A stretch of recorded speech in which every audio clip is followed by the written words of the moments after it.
Von außen sieht es aus wie ein verlassenes, fast langweiliges Gebäude, aber was sich dahinter verbirgt, hat mich echt überrascht. Ich bin gerade im königlichen Viertel von Hampi unterwegs und stehe jetzt vor dem sogenannten Queen's Bath. Ganz ehrlich, wenn man davor steht, erwartet man erstmal nicht viel. Es wirkt eher wie eine alte, schlichte Festung, keine großen Verzierungen, nichts Spektakuläres. Und dann gehst du durch diesen Eingang und plötzlich stehst du mitten in einer komplett anderen Welt. Vor mir öffnet sich ein riesiger offener Innenraum, in der Mitte ein großes Wasserbecken und drumherum diese wunderschönen Bögen, Balkone und Verzierungen. Alles wirkt so filigran und gleichzeitig irgendwie majestätisch. Ich stelle mir gerade vor, wie früher Wasser drin war, vielleicht mit Blüten, vielleicht sogar parfümiert, und die Königsfamilie hier gebadet hat. Es muss sich angefühlt haben wie am Spa, nur eben im 16. Jahrhundert. Und das Krasse ist, alles ist nach oben offen. Du badest dir quasi unter freiem Himmel, umgeben von dieser beeindruckenden Architektur. Das Ganze gehört zum alten Königreich von Vijayanagara und war wahrscheinlich ein privater Rückzugsort für die königliche Familie. Also weniger ein öffentliches Bad, sondern eher ein Ort für Ruhe, Luxus und vielleicht ein bisschen Abschottung von der Außenwelt. Ich finde solche Orte immer total faszinierend, weil man sich richtig reinfühlen kann. Gerade noch stehst du draußen in dieser staubigen, heißen Landschaft und ein paar Schritte weiter bist du plötzlich an einem Ort, der früher für Entspannung und Luxus stand. Und irgendwie zeigt sich auch, wie durchdacht diese Anlage war. Sogar das Wasser wurde damals schon über ausgeklügelte Systeme hierher geleitet. Schon verrückt, wie fortschrittlich das alles war.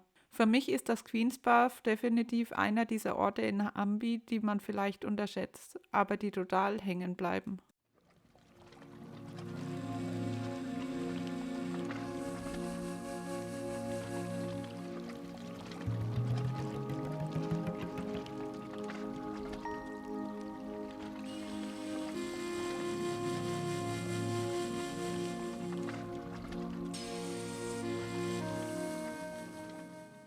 Nachdem wir uns gerade das Queen's Bath angeschaut haben, sind wir weitergelaufen, und zwar zum Zenana Enclosure hier in Hampi.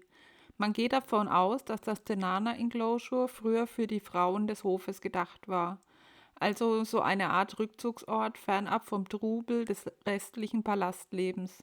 Ganz sicher ist man sich zwar nicht, aber wenn man hier so durchläuft, kann man sich das gut vorstellen. Die Mauern, die das Gelände umgeben, geben einem direkt dieses Gefühl von Abgeschiedenheit, und gleichzeitig merkt man, auch hier muss es früher unglaublich prachtvoll gewesen sein. Und dann steht man plötzlich vor diesem Gebäude hier, dem Lotus Mahal.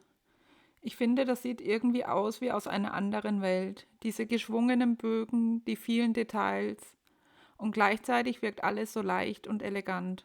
Der Name kommt ja von der Form, so ein bisschen wie eine Lotusblüte, und genauso fühlt es sich an, ruhig, fast schon friedlich.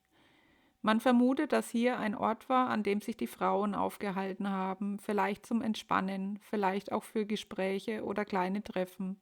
Und was ich total spannend finde, die Architektur ist wieder eine Mischung aus verschiedenen Einflüssen. Also nicht typisch indisch, sondern auch mit islamischen Elementen. Das sieht man hier in Ambi öfters. Ich finde, das ist einer der Orte, die sofort eine ganz besondere Stimmung haben. Nicht laut, nicht überwältigend, sondern eher ruhig und irgendwie fast zeitlos.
Und nur ein paar Schritte weiter wartet schon das nächste Highlight.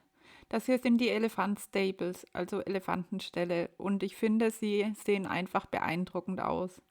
Allein diese Reihe an Kuppeln, jede einzelne davon war früher der Platz für einen königlichen Elefanten. Und wenn man sich das vorstellt, wie viele Elefanten hier standen, wie wichtig sie für das Königreich waren, das ist schon ziemlich beeindruckend. Die Architektur auch hier wieder ganz besonders. Diese Kuppeln erinnern fast an orientalische Bauwerke.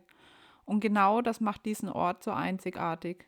Ich finde, das Zehner Enclosure ist eines dieser Orte, die man vielleicht gar nicht so sehr auf dem Schirm hat, die aber total hängen bleiben. Weil hier noch so viel vorhanden ist und man sich das Leben von damals viel leichter vorstellen kann.